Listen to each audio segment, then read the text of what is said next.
Hi, students. Hello, learners. I welcome you to this course, where in this course we will begin to learn more about ourselves and also more about others. In this course, we will be exploring many aspects of life that pertain to ourselves or to the people around us. And my hope is that by the end of this course, you will have engaged in some aspect of personal growth, right? And at least one aspect. And so in order to gauge your personal growth, what you're going to find is you'll find an assessment in the first reflection discussion. And if you're not sure what a reflection discussion is, go back to the syllabus and read the course requirements, because you have one of those every week.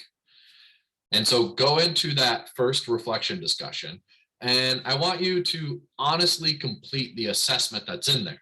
Okay, it's called a satisfaction matrix, and I want you to honestly complete it. You don't have to share it at all. It's in there for you to complete. If you would like to share, feel free to, right? But at the end of the course, you're going to retake that assessment, and we want to see if maybe some things have changed for you. Some level of satisfaction has changed for you. So please do that, right? And so that leads me into the main topic of this week, which is change. And there are many of us that may consider making changes in our life, and there are some of us that just don't want to make any changes, because often we find that changing an aspect of our life can be challenging, and it comes with some obstacles. Often the changes we consider making or we end up making might be in the pursuit of our own happiness. And happiness is an interesting abstract concept. And I say abstract concept because happiness is really about our own perceptions and feelings about what will bring us happiness in our lives. Often those perceptions and feelings can be based on ideas that we learned through like our parents, our friends, our teachers, society, and others, really anyone that we are coming in contact with or anything that we're hearing. I mean, music can be influential to what we believe will bring us happiness, things like that. So I'll give you a little example about happiness. So one afternoon I was lecturing in one of my classes, and I asked the students, who here wants to be happy? And that's a pretty basic question. I mean, as expected, everyone raised their hand. Then I asked them, who here knows what will make them happy? Of course, aside from the common answer of more money, which, more money, more problems, right? More money, more problems. So aside from that common answer of more money, only a few people raise their hands. Only a few people raise their hands knowing that what will make them happy. So I asked one of the individuals, how do you know what is making you happy or what will make you happy? And so they said, well, I'll know it when I feel it. Ah, interesting. You'll know it when you feel it. So happiness is a feeling then, right? And so I turned this statement to the class and I asked, who thought the same thing? They'll know happiness when they feel it. And a bunch of students raised their hand. And I think this is a fascinating statement. I will know when I feel it. And this statement, the reason why I find it fascinating is because in some ways it's saying that the individual is going to base all that they do on how they feel rather than how they think and feel. Because you see, waiting around for happiness to strike or chasing happiness will often lead to disappointments in life. When we wait around for happiness to find us, then we're removing the internal control that we have over our own lives and our own happiness. When we chase happiness, we might find it, but then often the mindset is, that there might be something or even someone out in the world that will make us even happier. So why don't we go chase it? Because you see, happiness is a fleeting emotion, just as all other emotions are often fleeting, right? And it's only one emotion out of many, right? And we can say joy and happiness are the same thing. Because if you think about it, what are our top 5 emotions that we experience as humans? And if you've ever seen the movie Inside Out, you might know this answer: anger, disgust, fear, sadness, and joy. And how many of those would we consider to be positive? One. 1 out of 5 would be considered positive. So just one would be considered a positive emotion. I mean, think about that. The thing is that life is full of a balance of pain and pleasure. Life is full of a balance of sadness and joy and fear and happiness and anger and disgust. Like life is just this balancing of emotions. And if we're constantly chasing happiness and we're constantly looking towards happiness, then we're really just chasing smoke. We're chasing the dragon's tail. And I'm not saying that we shouldn't look to be happy. I definitely agree that we need to look to be happy, but we need to also feel the full range of emotions that we have as well. And we can talk more about that later in this class. Because the thing is that happiness often comes from the choices we make. And sometimes other emotions can come from those choices we make as well. So I was once told by a mentor in my life, if you don't like your life, then make better choices. Now, that's not always easy for people to do. People are in certain situations where they may not have control over the situation, and it doesn't allow them to make better choices. But the reality is there will always be some aspect of our life that we are in control of. We have the control. This is called internal control. I believe I have the control over some aspects of my life. And so because I believe I have the control over some aspects of my life, I know that in those aspects, I can make better choices because I'm in control of that. I'm in control of whether I spend time studying or I spend time going out with my friends. I'm in control of my choices about many aspects of my life. And so I ask you, what aspects of your life are you in control of now? And what decisions are you making with that control? And can you make better decisions? And so all of this brings up the idea of change. You know, there are some lifespan development theorists who believe that a person's personality and behaviors are set by the time they hit puberty. That's it. There's no more change or development, right? So like the idea there is like this person just doesn't change after they hit puberty. In fact, there are many people even today that say, well, I am who I am. I'm sure you've heard that. Maybe some of you have used that phrase. I am who I am. Accept me as I am. Right? And that phrase is based on the idea that I'm not changing. But here's the thing. Change is possible. In fact, the whole field of counseling and psychotherapy is based on the idea that change is possible. It takes work, it takes dedication, it takes effort, but it is possible. So here's a little joke for you about therapy and counseling. So how many therapists does it take to change a light bulb? One, but the light bulb has to want to change. Right? Because change doesn't come from the therapist. Change comes from the client. The therapist is just there to intervene in that moment to help the process of change. And so this brings me to the stages of change. How do we actually go through change? Because we do go through stages when we are looking to change a behavior or a personality trait about ourselves. we go through changes. The first stage is the pre-contemplation stage. In this stage, the individual has no intention of changing. They do not have any desire to change. But if they do see that there is an area that they can change in, then they enter the contemplation stage.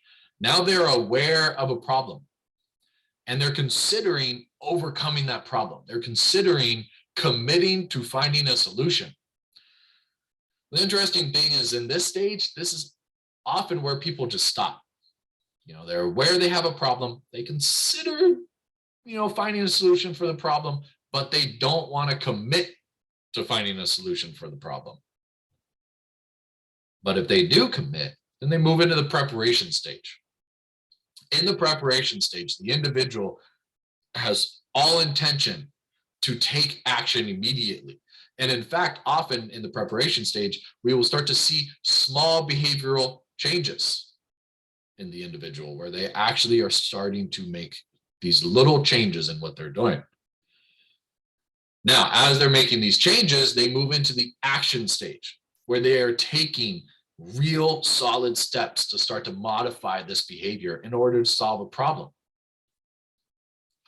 And then once they have taken all the necessary steps, they reach a stage of maintenance. The maintenance stage is where the individual works to consolidate all the gains they made and to make sure that they do not relapse, they do not go back to the same behaviors. And to be honest, this is one of the hardest stages, is maintaining that new change. We can apply just about anything to this. If you think of the idea of like trying to lose weight or trying to eat healthier, if you think of, any change that you were looking to do, even if it's a small change or a big change, right? Like we go through these stages.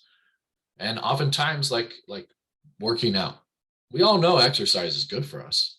Exercise is good for the body. It's good for the heart. It's good for the lungs. It's good for the brain. It's good for the body. It's good for the blood. It's good for the body. But many of us may not engage in exercise, or many of us engage in it, and then the maintenance of it is more challenging, right? This continuous exercising 2-3 times a week, getting in that exercise. But we know it's important for us, and we're aware that we need to maybe do something, which is that contemplation stage, but we lack the commitment sometimes. So with almost any change, we will move through these states, right? Or these stages in order to make the change and keep the change. But interestingly enough, a number of people fear change. It's almost like a biological aspect of us as humans, is we fear change. Okay. So, and really what people believe is that it comes from this desire to keep things in a homeostasis state. Okay. So, and basically that just means that it stays the same. What's interesting about homeostasis is that when we start to do something, it shifts our homeostasis, but we do it long enough and it becomes our homeostasis. And then it's hard to change out of that. I'll give you an example. I used to work with clients who suffered from drug abuse, right? So whether it was like opiate drug addiction, alcohol drug addiction, right? And the thing is before the drug addiction, they had a homeostasis. As they started using the drugs, it threw the homeostasis off. But because it provided some type of pleasure or relief or even joy for them, or false joy, okay, they continued doing it.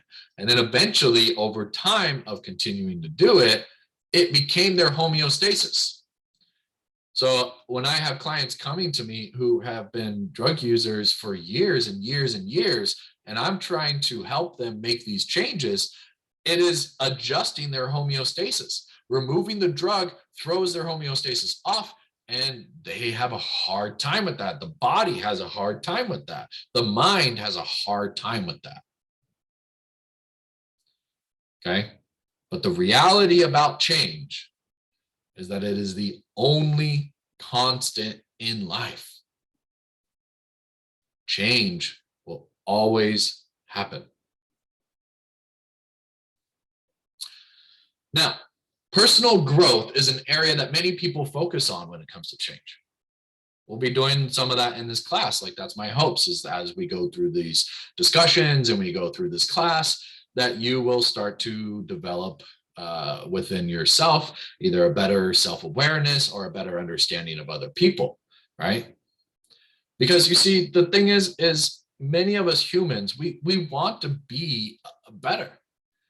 We want to strive to be better. We want to be better versions of ourselves. I mean, the fact that you're even in school right now and taking these college courses shows that there is a desire to be better, a better version, right? There's a desire to provide something better. Now let's talk about a few psychological models of personal growth. So the first one is positive psychology. And positive psychology is the study of positive emotions and positive character traits of us that can help people to flourish and grow. Okay. Claremont Graduate Studies, that college focuses a lot on positive psychology. There are a number of professors in there who do a lot of research on positive psychology. So if you're interested in positive psychology, that would be a good college to go to. But then there's the humanistic perspective, and the humanistic perspective is very strong. Okay. And what the humanistic are strong, but big, right? Like it's very well known. It's a big part of personal growth. Okay. And it's because the humanistic perspective believes that individuals are motivated because they are striving for self-actualization. They are striving to better themselves and become better versions of themselves. So one theorist, Alfred Adler, in the Adlerian therapy. So in his theory, he stresses that individuals are motivated by self-determination. Okay, that they are determined to develop into better people, and that individuals are active choice makers in their life. Okay, we are making choices constantly. That's the idea there. Then there's Carl Jung and Jungian. Okay, so, and he believed that, because Carl Jung was a kind of a follower of Freud, but then he broke away and he developed his own theory of things. So he has some psychodynamic views, but he understands that humans are not merely shaped by the past events. That's what psychoanalytic therapy views humans as. We're all just shaped by our past events. But Carl Jung actually believed that people strive for growth in their life. They want to grow. We don't want to just stay where we're at. We want to grow as individuals. Then there's Carl Rogers. Now, Carl Rogers is actually considered like the father of the humanistic approach. Okay. And Rogers, or Rogerian therapy, or we even call it person-centered, right? He stressed the importance of being a non-judgmental listener and accepting people. So he believed that if people were given this unconditional affection from one person who did not judge them and just listened to them and showed empathy towards them and accepted the individual, then they would be motivated to change. Then there's Natalie Rogers. She believed in using art therapy to help clients express these inaccessible emotions. Therefore, it drives them to be better individuals. Then there's Zerka Marino, all right? And she developed, actually her and her husband, developed psychodrama. And what psychodrama is it is a form of therapy that uses role-playing and reenacting like dramatic scenarios from one's life in order to strive the individual to overcome and heal. Okay.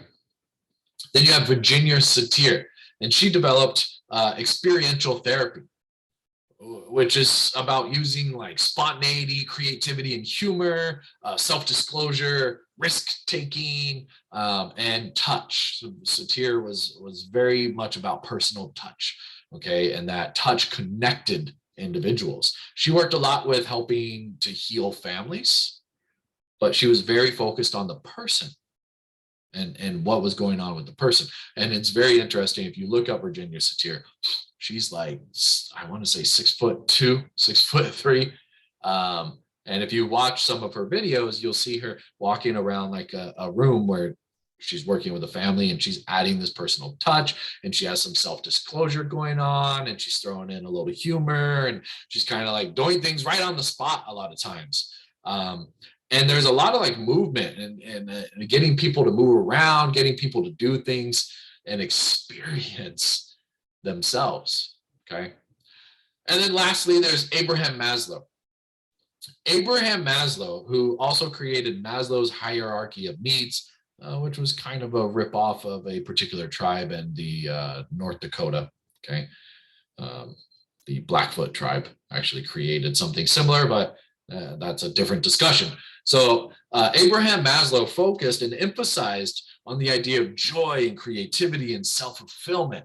And then self-actualization was the motivating factor that led people to become the best versions of themselves. And so let's take a second here and talk about Maslow's hierarchy of needs. Many of you may be familiar with this by now. Okay, so it's a pyramid. You have the more important needs on the bottom, I guess you could say, right? Or we can refer to them, let's refer to them as the survival needs, right? So we have the survival needs on the bottom, which are going to be the physical needs. Okay, so sleep, water, food. Then there's safety needs, okay? Shelter, finances, things like that. And the idea here is that once the lower needs are satisfied, then we can move to the higher needs. And the higher needs are, we call these the thriving needs, are like a sense of belonging and love, right? So that's above safety. Then above that is ego and esteem needs, where we're striving for achievement. We're striving to like towards our goals and gaining something. And then the very top is our self-actualization. Okay.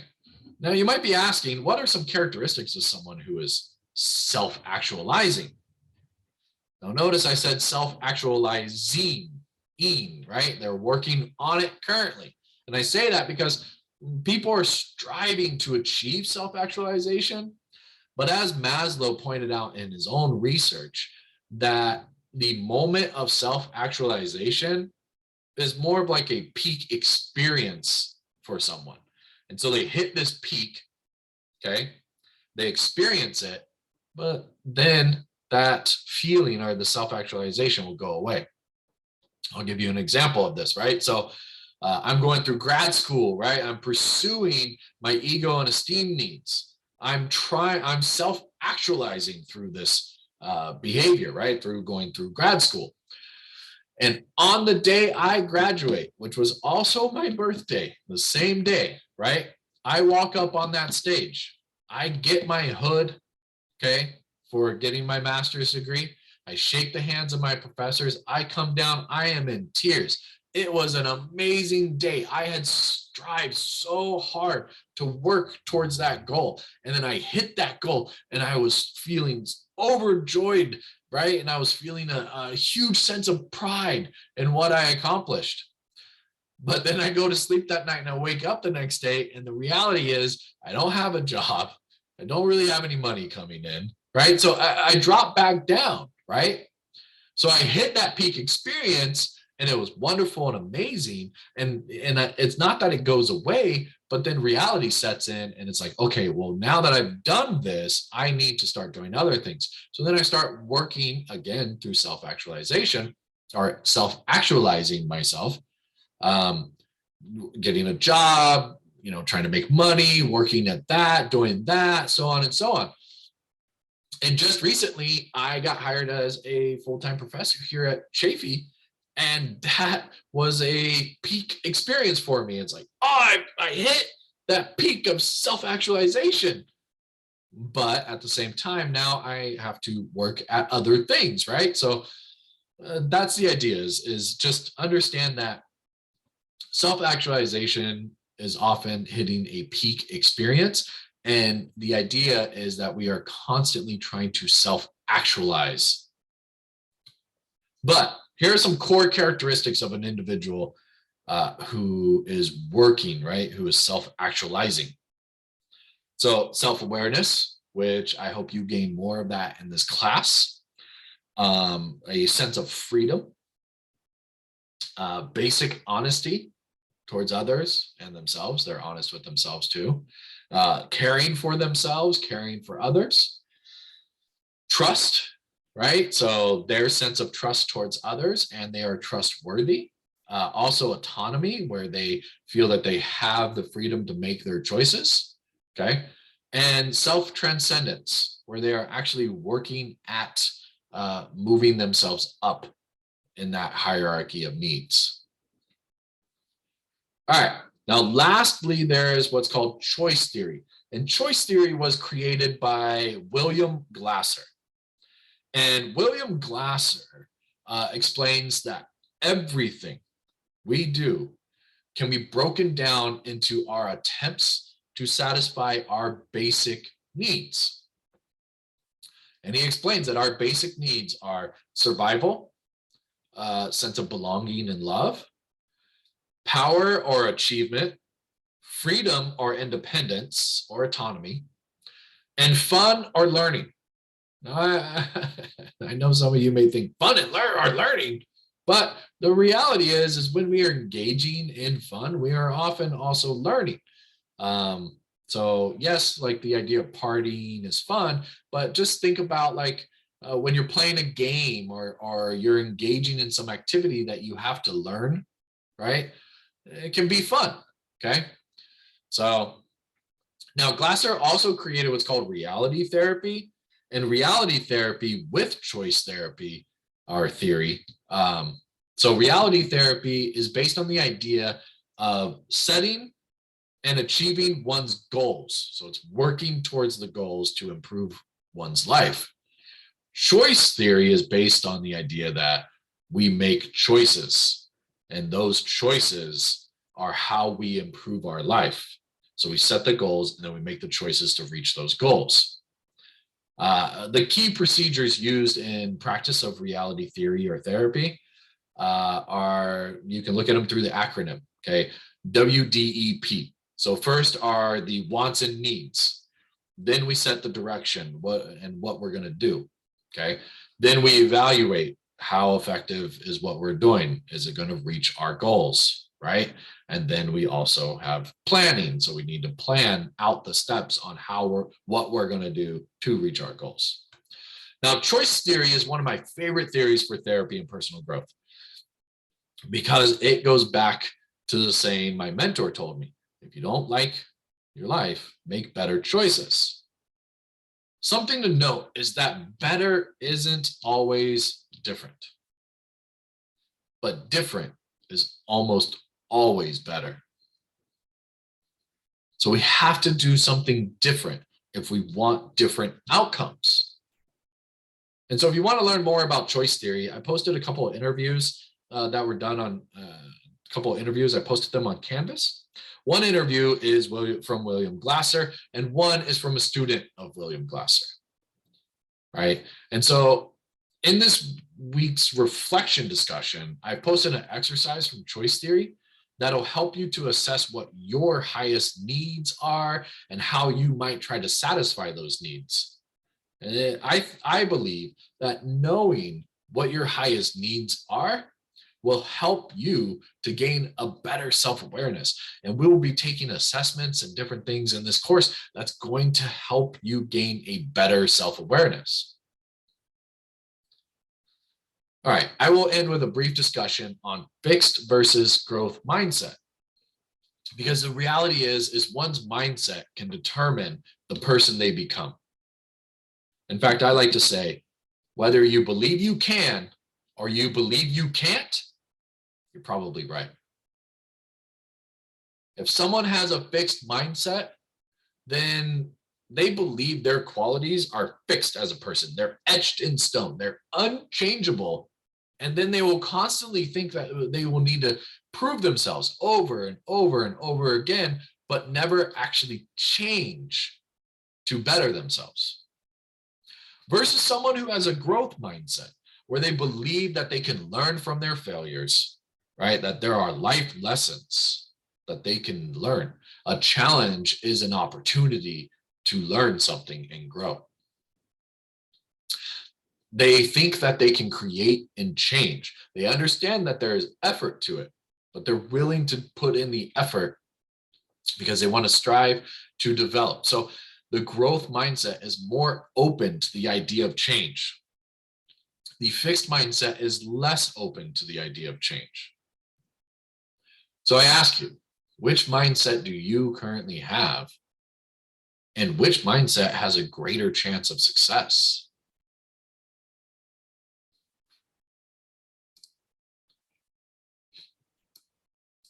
So I'm going to be posting videos like this each week for you to watch where we discuss things. Please feel free to make comments on these videos. Okay. I enjoy the idea of a discussion. I enjoy the idea of asking questions.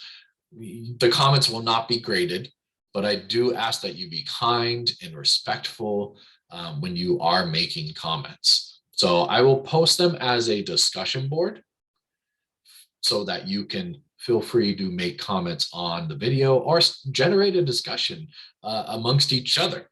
We're all here to learn. This is a smaller class, and it's a smaller class because of the intimate nature of this class. And so I want to have these discussions, right? I want to have these conversations. And so I welcome comments and discussions on the videos for this class, okay? And if you like this video, go ahead and like, share. No, I'm just kidding.